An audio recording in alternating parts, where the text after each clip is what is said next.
decoration plans for today, guys. Boulder fights with Inday Sara Duterte. Alam ko kung anong ugali. Dessert. Sabi niya, Unan, marirecruit guys. ka lang Kami kini, guys. ng makabayan. Isdang baso. Aakyat ka. Sinaso. Totoo ito, sinabi niya. Aakyat ka ng bundok. Magiging NPA ka. Ikaw ang magiging head. Start eating na ta. Ang kamuti. Luto na kita. Isda.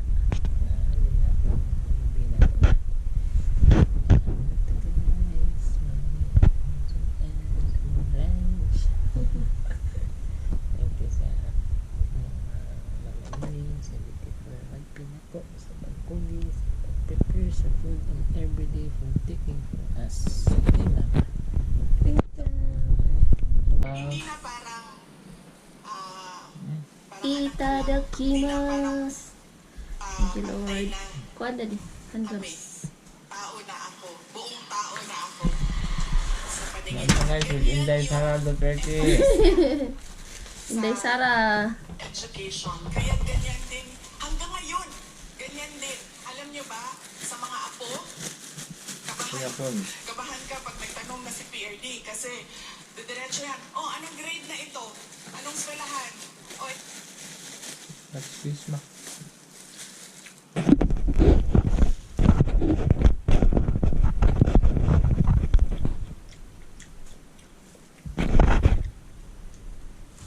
Wait, nasabot ka. Lang. Oh God. So na mga ito. Ito Yan o. Hanggang. May lang siya. Kasi nga. Sipos. Yung guys, na-pound eh. Di pwede?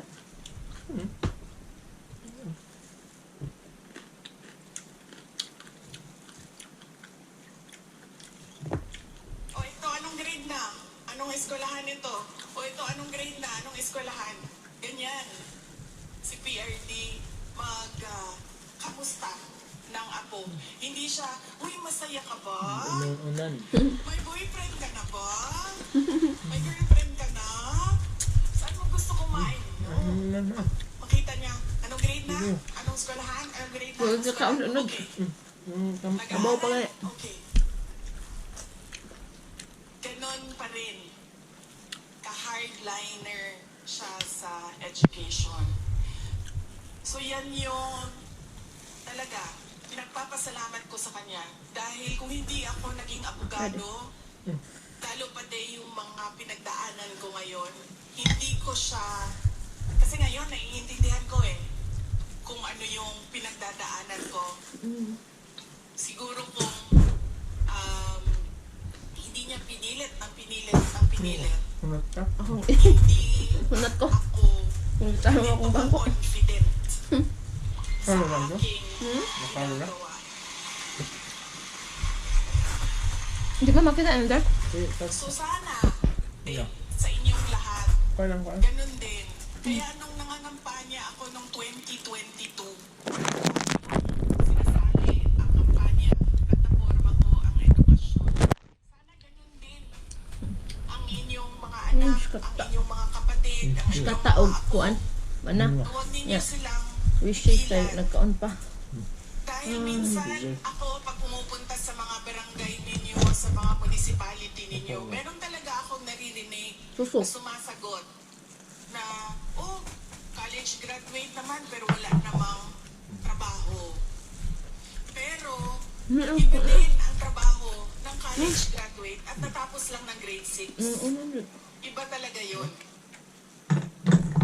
Iba yung opportunities, Ano din? oportunidad na dumadating sa mga nakapagtapos kesa natapos lang na grade 3, grade 4. At madami yun. Madami yan Ano yun, sa ako sa ating kuan din. bayan ngayon. Na pagdating ng high school, ay sinasabihan yung mga anak, kailangan mo na magtrabaho, tumulong sa pamilya.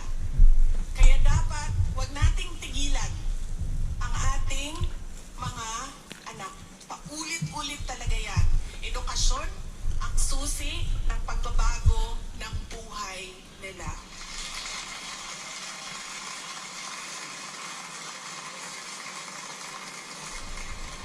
Magpapasalamat para kay PRRD para sa edukasyon. Ang susunod po ay ang pagpili natin ng kandidato sa 2025. Ngayong darating na Oh, nice. Oo, daw. kay bao mo na tagam, nakakaon ba kung tagam matong 2022, no?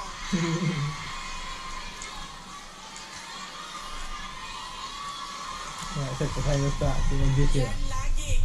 Ang meron pa isang beses, Bisaya, sa Cebu. Ay, sa Cebu ba doon? O sa Cagayan de Oro. Basta, usually kasi pag Bisaya, di ba, diretso na sila istorya, wala na sila break. Wala break. Ana siya sa mga, Inday Sara, anak ko, yes ma'am. Ano siya, nagkakaon kag tagam, no? Sungog eh. Ana na lang ko sa iya, ha. Sakti na lang, ma'am. Basta ikaw, makakaon ka o sakto, okay na ko.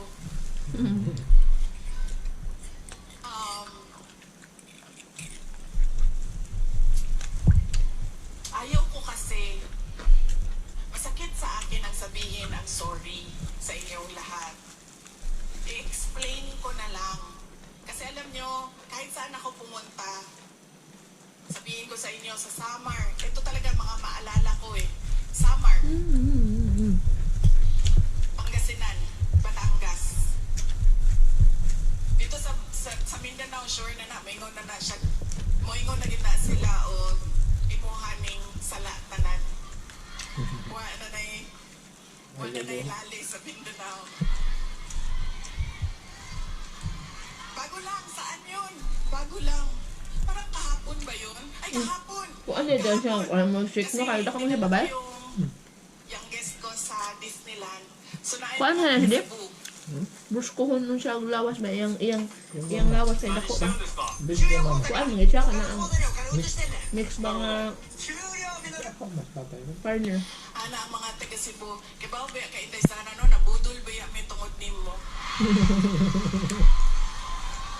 Pagkatulog yan lang. Ang taga Cebu, masay kuhaan good. Patay. Ang sa Banlaw. summer, sabi sa Patay akin, to. Tama. maalala ko yun. Kibaw ka, Inday Sara, Tagalog siya kay kanang waray man ay sa nang waray man na sila dito no. Waray, So okay. Tagalog siya sa ako. Sabi niya, alam mo na scam kami dahil sa iyo. Lalaki mo ito siya niya, senior ba? So wala lang yun ko ni ko ana na lang kung pasensya na sir. Pasensya na. So, akala ko kasi, ito na naman tayo sa maling akala. Yes. Kala ko kasi matino. Hindi totoo May ito. sabot. Akala ko kasi, gusto niya na mas magandang bayan, mas maayos na Pilipinas kung ano yung pinagdaanan natin noon. Ng papa. Ano ba sa pandemic? Ang plataforma namin nung tumakbo kami, unity at continuity. Kadayon ang nasugan. Gusto nyo ito na. Pwede sa kuan. Nabudo lagi. So, naghimo ko sa mahapon. Continue ba ang nahimo lang yun doon? Karon mo, ginahin mo. Gubot. Ako, sumusunod ako sa tatay ko. Ibig sabihin, sa trabaho ba, sumusunod, hindi ako sumusunod sa tatay ko sa personal. Kaya nga ako nagtatago, di ba? Sumusunod ako sa trabaho. Nag-mayor siya. Nag-vice mayor siya. Vice mayor ako. So, ang ginagawa ko, there has to be something, added value ba? Value added sa iyo. Diba? Kasi, paano ba naman na binoto namin ito si Rodrigo, pero binoto ka namin, wala value added. Wala namang dagdag na kahalagahan sa iyo. Diba? So, sumusunod Si ako. Inday Sara mo siya Nag-vice kuan mayor di. siya. Nag-vice mayor Anang gusto ako. niya i-continue unsay mga na-start ni tatay na mo nang siya unsay sundo niya ug unsa di ining kuan si tatay. Sandali lang, ma'am. Mo nang nabukuan sa Sandali lang. So, nung mayor ako, ano ba yung targets ko as mayor? Diba? Kasi Kamuti kailangan may value added sa iyo. Kamuti.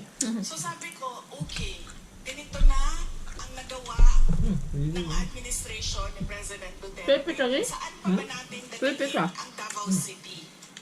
So may target Ito kami. kay nga berko. Nung umalis ako sa Davao City as mayor, number 4, most competitive city na ang Davao City.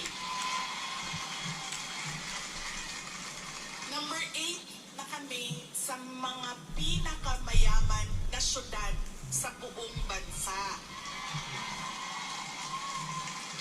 Ano man biya. This one.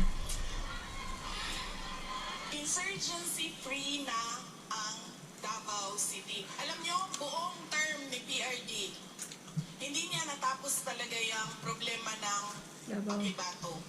So, nung taga-Pakibato mo, ma'am, Sulit.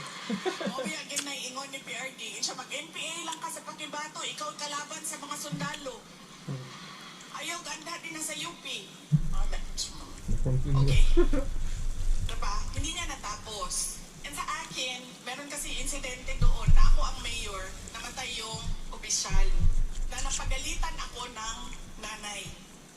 Tiga Visayas yung pamilya. Kausap ko siya sa phone, sabi ko, ma'am, pasensya na, namatay yung anak mo, ganyan. Napagalitan niya ako. So sinabi ko, sige, tapusin natin yan. So tinapos namin. In 3 years or 4 years. In 4 years, tinapos namin yung problema sa Pakibato. There has to be something new and something better in you. Akala ko kasi ganyan. Dito ko lang naintindihan na hindi pala lahat ng tao pareho ko mag-isip. Yun yung naging Kaimala. problema.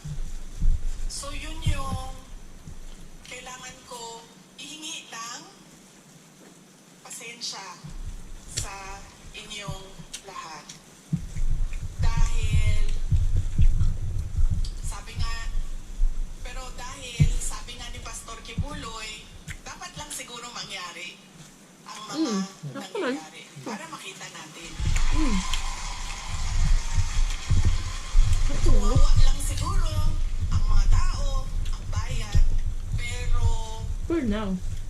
if we talk about the divine, For now, luoy jud. maybe Pero puhon. there is a reason. Mas luoy man og wa na koy puhon. Di no? Wa na koy solusyon ba kay magpadayon So na. yun yun. Ngayon, pipili na naman tayo ng mga opisyal ngayong Mayo. Ano ba ang problema natin, mga butante? Ang problema sa atin, Hindi lang mga ilado. ang pinipili natin Ayuda. Mga ilado. ay Ayuda. Gumulan.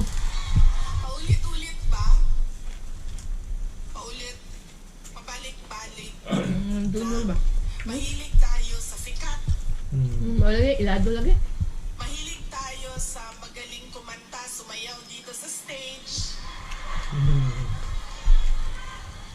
Mahilig tayo sa nagpapa-amuse, nagpapatawa Budot. Buwang-buwang. sa atin. Mabili ba? Mahilig tayo sa hindi natin tingnan kung ano ba yung karakter, totoong karakter ng tao sa likod ng mukha niya sa TV. Ganyan tayo.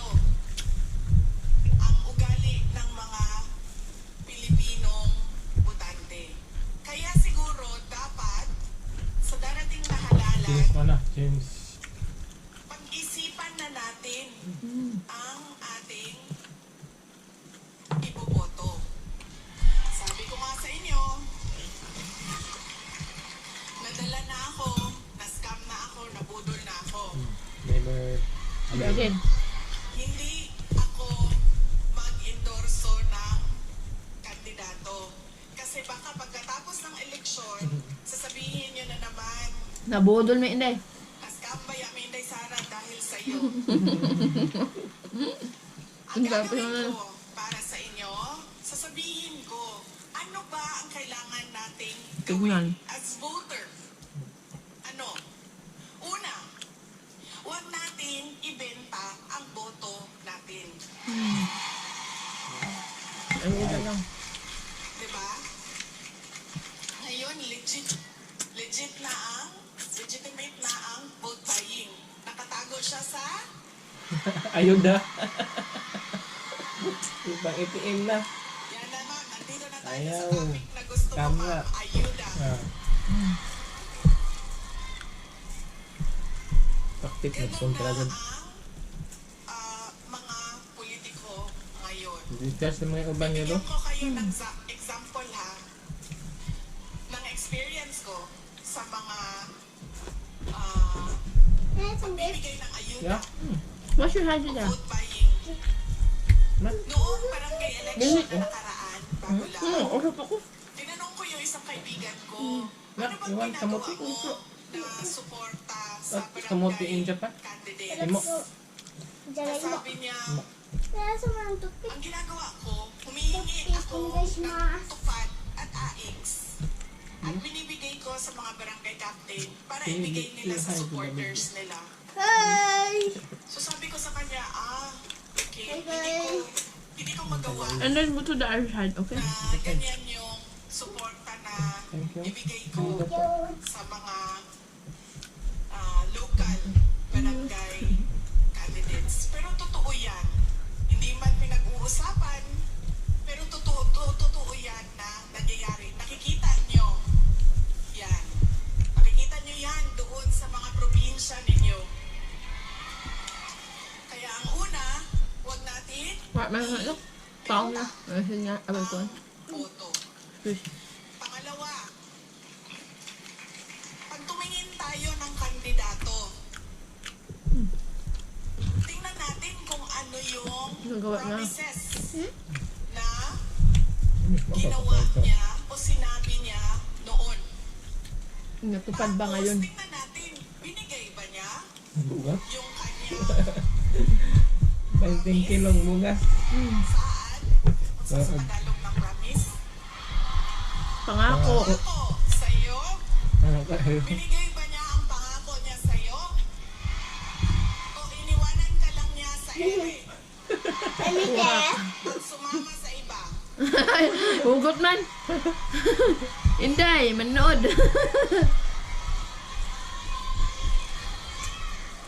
Ganyan. Ang pangalawa, na kailangan natin isipin. Mag-Filipino ba? Kandidato na ito, paulit-ulit ko No. na ito pinoto ha. Ano ba sinabi nito noon? Ano bang nagawa niya? Ano bang rason niya? Bakit hindi niya nagawa? Noon. At ano yung mga totoong nakikita ko na nagawa na. Ayong lahat yun. Now, hindi ko lang alam sa mga Pilipino, sa mga lalaki natin. Pero sigurado ako sa mga Pilipina ay maganda. Dahil ano ang ating proof o evidence sa buong mundo na maganda talaga ang Pilipina. Ilan ang Miss Universe natin? Apat. Balik? Edit ko na. Ang Miss Universe na winners ng Pilipinas. Kaya, ibig sabihin, global ang beauty ng Pilipina. Kaya, Hakpa, bago mag-usap ang lahat, Dira, sabihin nyo sa lahat ng Ang kaaway kalima. ninyo, Kanin ko, ano? Nakalako. Pilipina ako, maganda ako. Saan ito? Meron siya. Mahal ba niya yung ato-ato?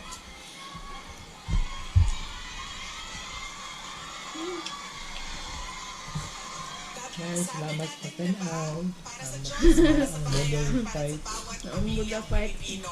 Nauna with in the half. pasalamat Hindi ko sa sa Dr. Q. government. Pero ang unang pasalamatan natin Thank you ay for ang Diyos watching. para sa araw na Hane. ito.